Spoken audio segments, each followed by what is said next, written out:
Sunday Bloody Sunday, pessoal. Um clássico dos anos 80.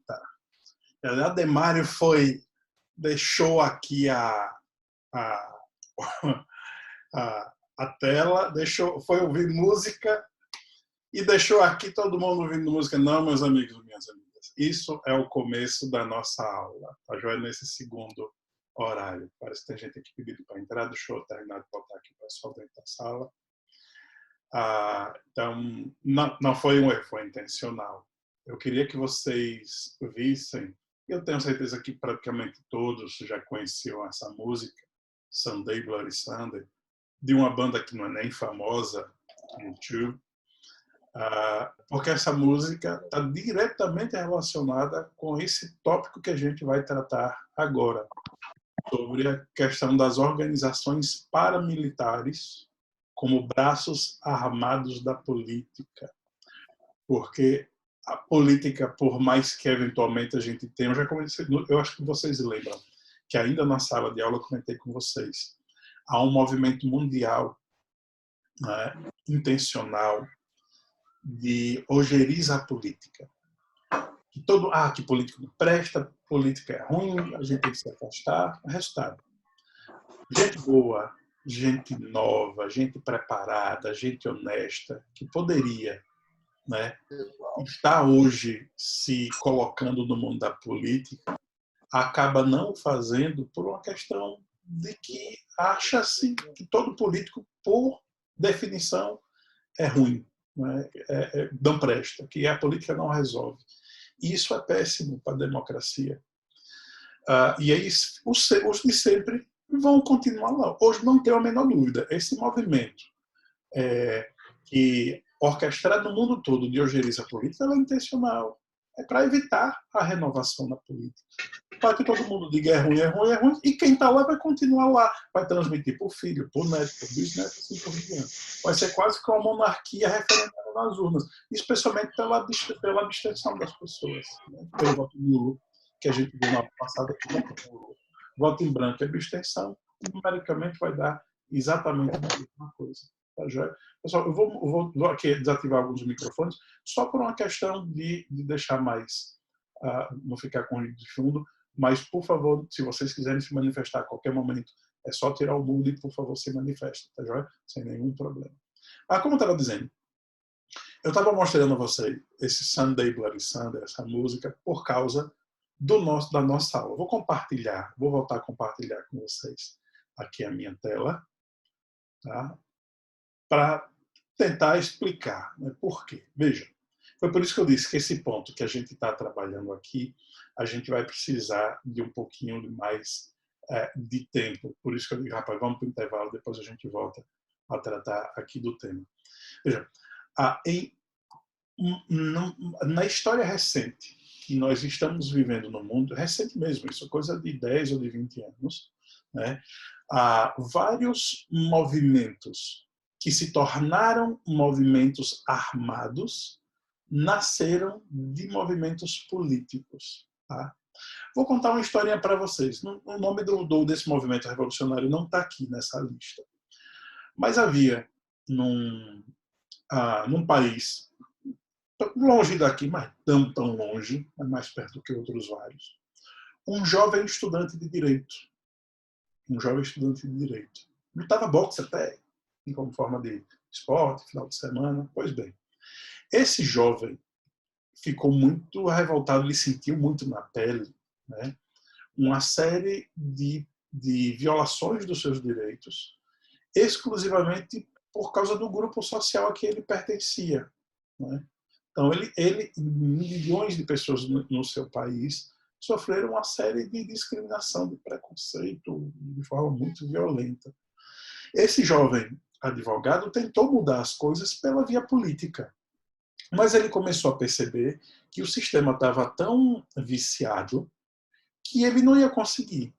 Resultado, ele fundou um movimento chamado A Lança da Nação, traduzido para português, A Lança da Nação.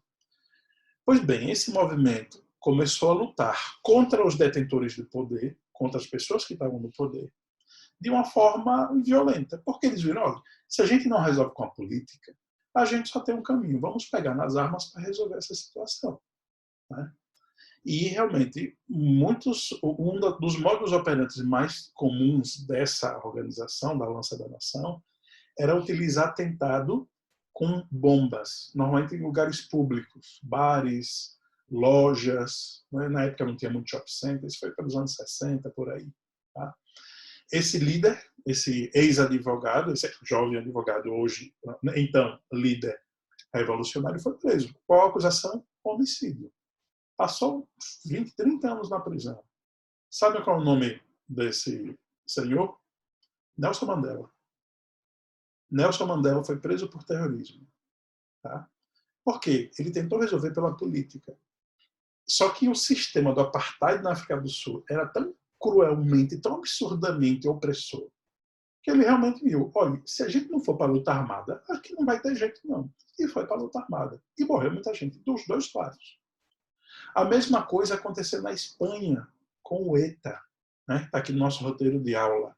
Euskaditas Cartas Una, significa ETA, que a tradução do basco para português é País Basco Livre. Né? O País Basco é uma região que está entre a Espanha e a França, né? Uma comunidade autônoma que legalmente ainda faz parte do reino espanhol, mas que eles querem se tornar independentes, como a Catalunha também quer se tornar independente na Espanha. Tá? E chegou um determinado momento que, por exemplo, o ETA viu que não conseguia avançar no processo de negociação de independência com o Estado espanhol, partiu para a luta armada. O que é que, no fundo, a Constituição está dizendo? E aqui no Brasil não foi diferente não, viu, pessoal? Aqui no Brasil nós tivemos as Ligas Camponesas, Ação Libertadora Nacional, Comando de Libertação Nacional, MR8 e assim por diante. Tem vários filmes interessantíssimos. Um dos filmes que eu posso indicar a vocês sobre esse tema se chama O que é isso, companheiro? O nome do filme é O que é isso, companheiro? É uma interrogação, é uma pergunta.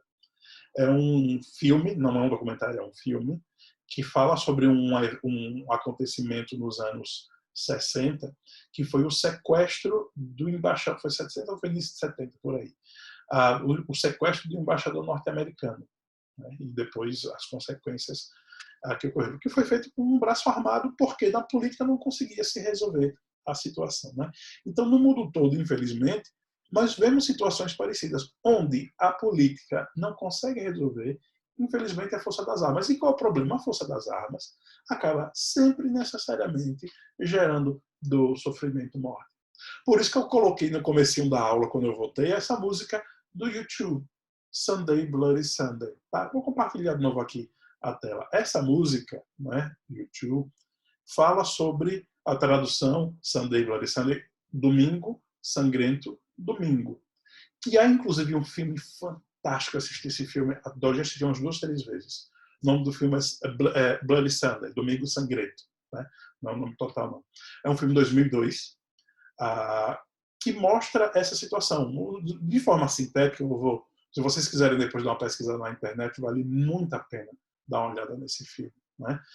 Resumindo, num dia de domingo, quando ia se fazer uma parada, era uma parada dos senhores veteranos da Segunda Guerra Mundial, ou seja, os irlandeses, os senhores velhos irlandeses que lutaram na Segunda Guerra Mundial, no dia de domingo ia fazer lá uma parada, um desfile, lembrando a participação da Irlanda contra os nazistas na Segunda Guerra e tal. Só que, claro, era um momento em que a Irlanda queria a independência da Inglaterra e já se sabia que iriam haver manifestações políticas contra o governo inglês para a separação da Irlanda.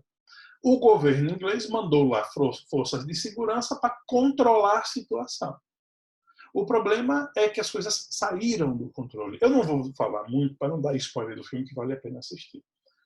Mas, assim, a repressão, a resposta do governo britânico foi tão desproporcional, que gerou a morte de várias pessoas. Não sei se chegou, não sei se disse quantas pessoas, não foram milhares nessa intervenção, mas com certeza mais de 15, 20 pessoas morreram nesse dia. Mas eram crianças, eram pessoas idosas. Estava lá o avô com seu netinho, morreram numa manifestação como essa, por causa da resposta do governo britânico. Resultado, nesse domingo, do domingo para segunda, do dia 30 de janeiro de 1972, como diz aqui a sinopse do filme, né,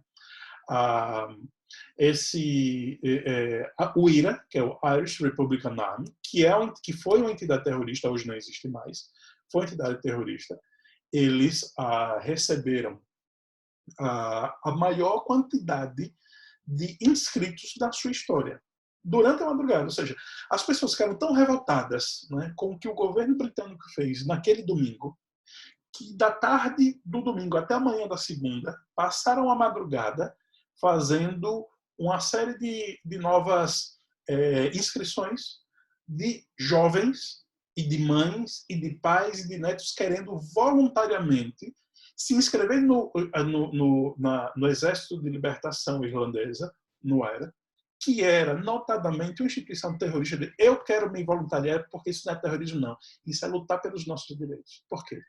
Porque a força do diálogo, a força do direito, a força da política não prevaleceu, né?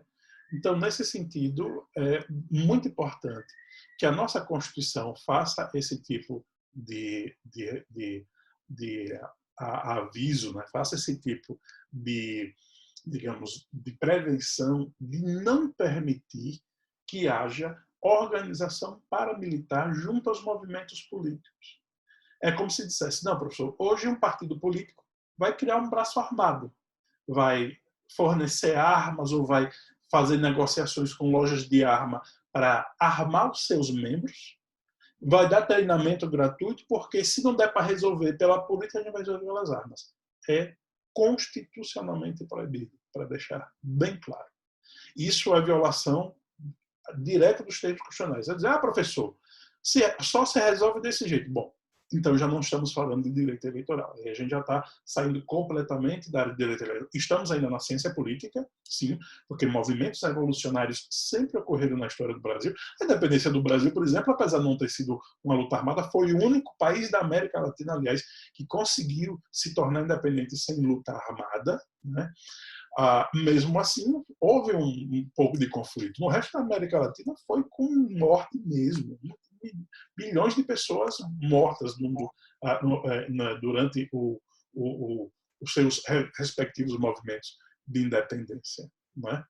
Então, na nossa Constituição, de forma explícita, aqui no parágrafo, deixa eu mostrar aqui, no parágrafo 4º do artigo 17, é vedada a utilização pelos partidos políticos de organização paramilitar. Okay? Isso é uma regra constitucional explícita. Portanto, nenhum partido político pode dar treinamento de caráter militar, mesmo sem armar, professor, é um treinamento só de sobrevivência na selva. É de caráter militar? Não pode. E técnicas de guerrilha na cidade? Não pode. É inconstitucional. Por quê? Isso indica que o partido político está violando o próprio sistema democrático, no sentido de que não vamos resolver o problema com um diálogo tão necessário na política. A gente vai impor a nossa vontade para todos os demais pela força das armas. Então, aí já não é mais direito. Aí está além do direito. Pode haver debate científico? Claro, deve haver, mas ele já está além do direito. Aí é um tópico que vai diretamente para a ciência política e vai para os movimentos revolucionários que ocorreram na história da humanidade em vários momentos. Então foi por isso que eu disse, esse ponto não dá para a gente passar tão rápido, não. A gente precisava dar essa olhada um pouco mais de calma. Okay? Outra coisa importante também, a gente já viu na aula passada, que o quociente eleitoral, acho que eu vou ter que mudar aqui a forma de apresentar na tela, para todo mundo poder ver melhor. Deixa eu ver se eu coloco aqui ela no modo de tela cheia. Como é que eu faço para fazer aqui? Só um segundinho, pessoal. Vou mudar para a tela cheia. Para poder mostrar essa partezinha aqui de baixo. Deixa eu fechar aqui. Deixa eu ver como é que eu faço, pessoal. Só um segundinho.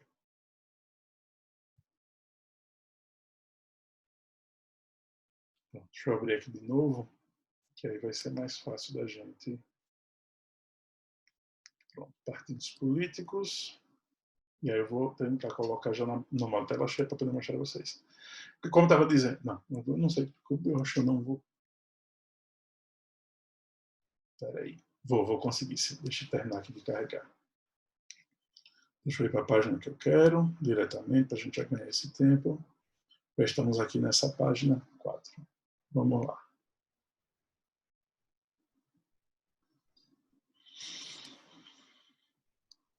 Bom, então, como estava dizendo a vocês, tem uma grande confusão hoje, especialmente por parte da imprensa, né, sobre cláusula de barreira e cláusula de desempenho. São coisas distintas, ambas, tá? A cláusula de barreira, hoje a gente viu na aula passada, acaba sendo estabelecido pelo quociente eleitoral, ou seja, o partido político que não atinge o quociente eleitoral nas eleições proporcionais acaba não conseguindo, por não eleger nem sequer um deputado ou um vereador, não acaba sem representação nas casas legislativas. Então, já da mesma forma que existe a chamada cláusula de desempenho. Aí sim, a cláusula de desempenho havia sido tida como inconstitucional pela STF, ou seja, houve uma mudança na lei de eleições, dizendo que somente os partidos políticos que tivessem acima de... Deixa eu contar aqui um pouquinho no ar. Um pouquinho quente aqui. Os partidos, somente aqueles partidos políticos que tivessem acima de determinado resultado na eleição que poderia ter acesso a financiamento partidário, a tempo de rádio e televisão. Então, somente nessas situações, só os partidos que se encaixassem naquela situação prevista na lei de partidos políticos é que poderia ter o chamado funcionamento parlamentar. O STF declarou inconstitucional, mas depois acabou se arrependendo. E isso acabou, de fato, sendo mudado na nossa Constituição. Tá, Joia? Deixa eu voltar para cá, para o texto constitucional. Vou aqui mostrar a vocês que essa mudança já foi introduzida. Eu já tinha comentado com vocês brevemente, ainda na primeira unidade, mas a partir de agora ficou, digamos, de forma definitiva, né? Para poder ter acesso a determinados benefícios, a determinadas prerrogativas legais, a emenda 97 estabeleceu de novo uma cláusula de desempenho.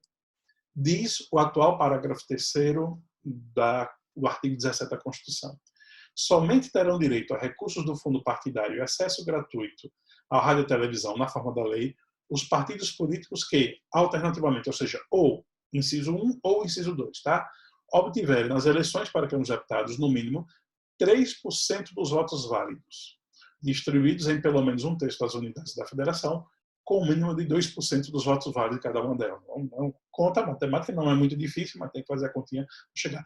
Ou, e aqui fica muito mais fácil a gente visualizar, terem elegido pelo menos 15 deputados federais distribuídos em pelo menos um terço das unidades da federação. Pronto.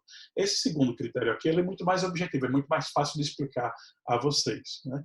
Então, um partido que não conseguia eleger 15 deputados federais até 2030, eu vou mostrar por que é 2030, ele perde o funcionamento parlamentar, fica sem acesso à gratuita rádio e TV e fica sem acesso ao recurso do fundo partidário. Tá já? Por que até 2030? Eu já comentei com vocês, mas deixa eu mostrar de novo, deixa eu clicar aqui e abrir para vocês o texto, né? Esse texto daqui que eu estou mostrando agora não é o texto da Constituição, tá? É o texto da emenda 97. Foi o ato legislativo que modificou o artigo 17 da Constituição. E aqui diz o artigo, a emenda 97, diz: a redação passa a ser a seguinte, e a gente que acabou de ver, aqueles partidos que tiverem elegido pelo menos 15 deputados federais. Mas vejam que isso vai ser aplicado de forma paulatina. Tá? Por exemplo, a exigência de 15 deputados ainda não entrou em vigor na eleição de 2018. O mínimo é que houvesse pelo menos 9 deputados federais. Okay?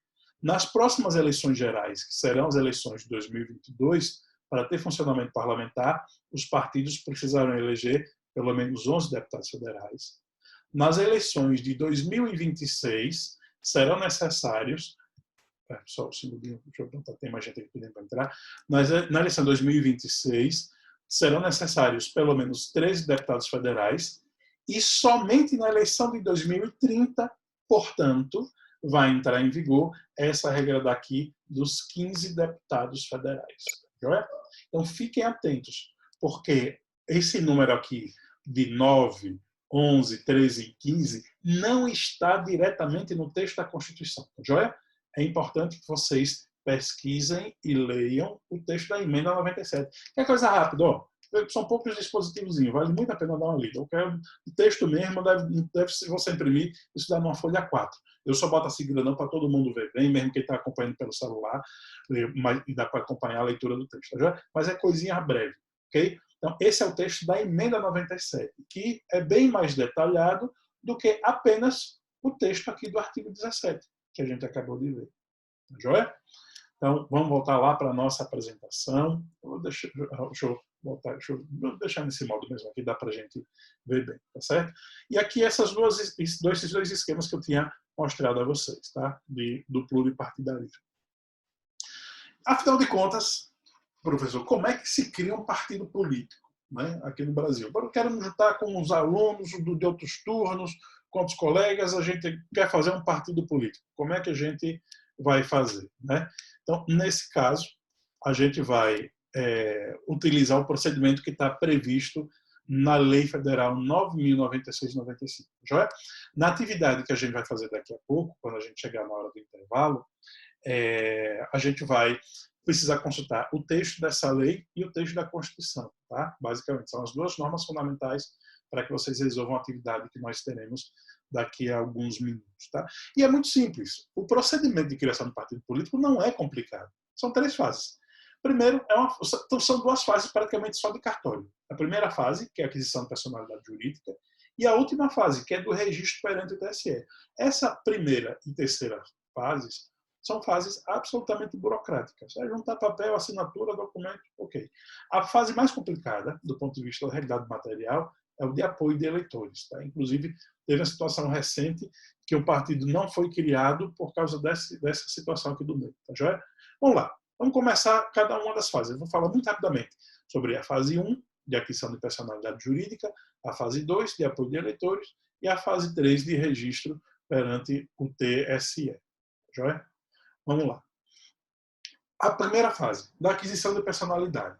Então, como é uma pessoa jurídica de direito privado, esse partido político tem que ser registrado no cartório de registro civil de pessoas jurídicas da capital federal. Se eu não me engano, teve uma mudança recente, eu vou até dar uma pesquisada enquanto eu estiver passando a atividade para vocês. Se não me engano, agora pode ser em qualquer cartório de registro civil, não precisa ser necessariamente o de Brasília. Mas eu vou tirar a dúvida no intervalo e quando a gente voltar para encerramento da aula, a gente comenta sobre o tema. Já? Então, para isso, a gente precisa do requerimento subscrito pelos seus fundadores e o número aqui, não sei qual foi o motivo, o Congresso Nacional estabeleceu como 101. Eu sei por quê. Eu lembro que eu comentei com vocês na aula passada. O 1 é para ser um número ímpar, para não dar empate no caso de alguma decisão coletiva. Tá? Então, em teoria, são 100. Tem nada a ver com os dálmatas. Eu sei que já tem gente que vai fazer piada, vai fazer graça, né? Mas não tem nada a ver com 101 dálmatas. Aqui são 100 e 1 para não dar empate. Então, precisa de pelo menos 101 pessoas para poder subscrever a fundação do partido. E essas pessoas não podem estar concentradas num só estado. Como o partido tem que ter uma visão e uma projeção nacional, elas têm que estar distribuídas em, no mínimo, 1/3 dos estados e o Distrito Federal. Então, hoje nós temos 26 estados, mais o Distrito Federal, são 27. Então, as pessoas têm que estar distribuídas, no mínimo, por 9 estados, ou por 8 estados, mais o Distrito Federal. Tá joia? Depois, é necessário a cópia autêntica da ata de reunião de fundação do partido, os exemplares do Diário Oficial, que publicou o programa, o Estatuto Partidário, a relação dos fundadores com toda a sua qualificação e a indicação do nome, né, e dos dirigentes provisórios, bem como do endereço da sede do partido na capital federal. Isso também parece que mudou, pode ser em qualquer lugar. Mas vou confirmar com vocês durante o intervalo. Tá? No fundo, é como se criasse uma ONG. Tá? Se vocês lembrarem do direito civil, lá naquela parte de pessoas, né, pessoas jurídicas, para a criação de uma organização social, o procedimento é muito parecido, só não tem essa obrigação de ter 100, exatamente 101 pessoas no mínimo, pode ter mais, mas não pode ter menos que isso, mas basicamente o procedimento é esse. Então a gente cria uma pessoa jurídica. O partido já está valendo? Não. Ainda tem mais 2 fases pela frente.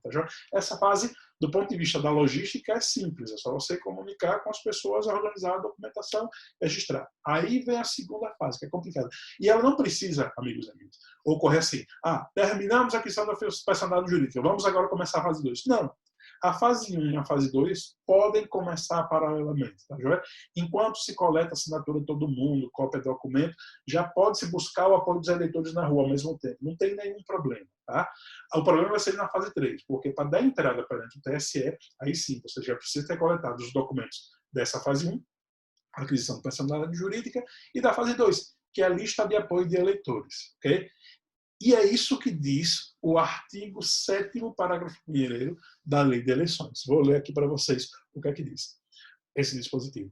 Só é admitido o registro de estatuto de partido político que tenha caráter nacional, considerando-se como tal aquele que comprova apoiamento de eleitores correspondente a pelo menos 0,5% dos votos dados na última eleição geral para a Câmara dos Deputados, não computados os votos em branco e os nulos, distribuídos por um terço ou mais dos estados, com o mínimo de 0,1% do eleitorado que haja votado em cada um deles. Simples? Não, não é simples, eu sei. Tá? Por isso que eu traduzi de juridiquês para matematiquês. E por incrível que pareça, não é que fica mais fácil da gente entender?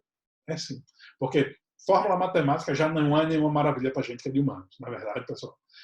Escrito com juridiquês, é para lascar o cidadão. Aí o que é que a gente faz? A gente pega com calma e traduz isso numa conta. Veja como dá para a gente entender mais fácil. Tá? A gente tem que pegar 0,5% dos votos dados na última eleição geral para a Câmara dos Deputados. Tá? Foi 93 milhões e 800 mil votos. 0,5% significa 468 mil. Vamos arredondar. 470 mil. Então, eu preciso de 470 mil assinaturas de pessoas de todo o país para apoiar a fundação do partido político. Não estou precisando de membros, não. Tá? Membros fundadores, no mínimo é 101. Tá? Membros que vão se filiar ao partido político, o futuro dirá quando o partido tiver instituído. Agora, eu vou precisar ir para ruas dizendo, olha, a gente quer criar o Partido da União Nacional. Não, é? Não, ficou ruim essa sigla. O Partido da Junção de Força Nacional. Vai lá, Partido de Junção de Força Nacional. Vamos para a rua coletar assinatura. As pessoas têm que colocar na assinatura não só seu nome e seu CPF. Pode mandar a lista por e-mail? Não, não tem valor legal. Tem que ser colhida a assinatura e o que é mais importante, tem que ter o número do título de eleitor e qual é a seção eleitoral, a zona eleitoral qual essa pessoa está registrada. Sem esses dados, essa assinatura não vale. Por quê? A gente vai ver dentro de instantes, essas assinaturas vão ser conferidas pelos cartórios eleitorais. Tá? Então, veja que não é tão simples assim. Vejam, fase 1, só juntar documento de 100 pessoas. Vai lá. Não é tão complicado assim. Não é tão simples. Né? Imagine juntar de toda a turma aí. Deve ter uns 30 e poucos alunos. Já não vai ser muito fácil. Imagine mais de 100 pessoas espalhadas por vários estados. Ok. E essa fase aqui, então? 470 mil pessoas. Com nome assinado, título de eleitor. E tem uma coisinha que teve uma repetição prática alguns anos atrás, já eu comento com vocês. Então a gente já tem o primeiro número, 470 mil pessoas, e claro, esse número é variável, vai depender do número. Eita, já está terminando de novo esse nosso segundo tempo aqui. Bom, então esse é o número. Depois a gente vai ver que isso tem que ser distribuído no mínimo 9 dos 27 estados, né? 26 mais DF. E por coincidência, o Nordeste tem 9. Imagine se fosse um partido, né, que levasse em consideração os interesses dos estados do Nordeste, de forma mais evidente. Então, a gente precisa de, no mínimo, 0,1% de cada um do seu eleitorado. Mas qual é o problema? Se a gente pegar só o mínimo mesmo de 0,1%, a gente acaba tendo um número muito pequeno aqui. A gente ia ter só 21 mil pessoas apoiando. Não sei se vocês conseguem ver. Aí está na parte bem de baixo aqui da tela. 21 mil. Então, na prática, a gente vai precisar por volta de 2,1% do eleitorado de cada um dos estados do Nordeste para a gente poder chegar perto dos 471 mil que a legislação atualmente prevê. Tá? Então, essa aí, na prática, é a fase mais complicada. Por quê?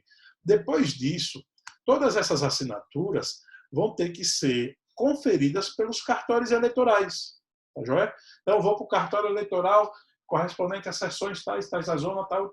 Vou lá, a pessoa, em teoria, vai ter que conferir a assinatura, né, de todo mundo, quem assinou lá para apoiar a lista, número de título de eleitor. Aí o que aconteceu?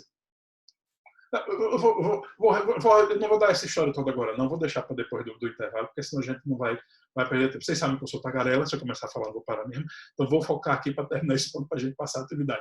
Aí quando a gente voltar depois da atividade, eu falo dessa historinha. Foi sobre a criação do Partido Rei, que num primeiro momento não foi autorizado. Tá? Foi por uma questão aparentemente técnica, mas parece que não. Parece que tem outra historinha por trás, a gente vai comentar já. Tá? Então vejam que a última fase é registro perante o TSE. Juntei os documentos da fase 1 dos fundadores. Beleza. Juntei os documentos com as assinaturas dos meus apoiadores. Joia. Estou confirmado pelos partidos políticos. Ok. Posso agora partir para o registro perante o TSE. Tá joia? Então, do ponto de vista assim, da estrutura do procedimento, é muito simples. Só voltar aqui para primeiro, para mostrar para vocês. Eu vejo que são 3 fases. Né? Essas fases são muito simples. Primeira fase, de aquisição de personalidade jurídica, a mais complicada do ponto de vista, né, da sua logística, e, por fim, o registro perante o TSE, que é só apresentar os documentos que foram colhidos. Tá joia? Para a gente terminar mesmo, deixa eu ver se tem mais um pouquinho. Não, esse é o último slide. Hoje não há mais obrigatoriedade das coligações nos níveis nacionais, estaduais e municipais. Por que aconteceu isso? É que havia uma interpretação do TSE dizendo o seguinte: como os partidos são nacionais, você não pode coligar 2 partidos na União Federal e no município não estarem coligados ou estarem em coligações diferentes. Se coligou para a União Federal, tem que coligar para estados e municípios. A gente chamava isso de fidelidade vertical, né, de cima para baixo. Mas aí foi feita uma emenda à Constituição, a emenda 52, vou voltar aqui o texto constitucional para mostrar a vocês, que estabelece o fim dessa obrigatoriedade. Né? Isso aqui foi modificado em 2006 e já foi modificado agora novamente em 2017. Veja o que é que diz. É assegurado aos partidos políticos autonomia para definir sua estrutura interna e estabelecer regras sobre escolha, formação e duração de seus órgãos permanentes e provisórios e sobre sua organização e funcionamento e para adotar critérios de escolha e regime de suas coligações nas eleições majoritárias. Vedada a sua celebração nas eleições proporcionais. Essa é a novidade de 2017, porque o regime das coligações já estava previsto na emenda que foi feita no ano de 2006. Então, a partir da emenda de 52, os partidos não ficaram mais obrigados, né, a ter que fazer a coligação nos municípios e nos estados igual à coligação que se fazia na União Federal. Eles podiam ter coligações diferentes também. Tá joia? Okay, deixa eu ver se tem alguém comentando alguma coisa aqui no chat. Deixa eu ver aqui. O apoio dos eleitores pode ser colhido virtualmente ou precisa ser físico? Precisa ser físico, Vitor. E digo mais, tem que ser físico com a assinatura da pessoa com título eleitoral. Não basta botar CPF ou identidade, senão não tem validade. Tá? Essas listas que passam pela internet, coloca aqui seu e-mail e tal, não tem valor legal. Tem um valor político, né, de pressionar politicamente, mas não tem valor legal, especialmente para fins de criação de partido político. Tem que ter assinatura direta da própria pessoa. Tá joia? Bom, deixa eu aqui adiantar para a gente terminar. E em relação à fidelidade partidária, né? Alguém que era de um partido político resolve sair para outro. O que é que acontece? Quais são as consequências? Né? O detentor de mandato eletivo que mude de partido durante o mandato, via de regra, perde o cargo, a não ser que, aqui as exceções, haja chamada justa causa por incorporação ou fusão de partido político, criação de novo partido, mudança substancial ou substancial desvio de programa partidário e grave discriminação pessoal. E aqui quero mostrar a vocês uma vergonha para encerrar essa aula, que é a emenda 91. Se a gente ver aqui na Constituição, isso aqui eu estou usando, pessoal, o site deixa eu voltar para cá. Estou usando o site do Planalto, né? Que é onde se concentra os textos normativos daqui. Esse é o texto da Constituição. Antes da Constituição, tem aqui um link para as emendas constitucionais. Tá joia? E aí, eu quero mostrar a vocês o texto da emenda número 91. É a emenda que nada emenda. Parece aquela piada, né? A volta dos que não foram, a trança do rei careca. Pois, é a emenda que nada emenda. Essa emenda criou a chamada janela de infidelidade partidária. Sim, amigos e amigas. O Congresso Nacional criou uma emenda constitucional para desrespeitar a Constituição. Olha, nessas horas, eu respiro fundo, dá vontade de dizer assim, eu vou largar tudo, vou vender sanduíche natural nas praias de Alagoas. Ou melhor, em algum outro país aí. Né? Mas não, nessa hora que eu lembro, é agora que a gente precisa de jurista, é agora que a gente precisa de gente que combate e mostra esse tipo de absurdo.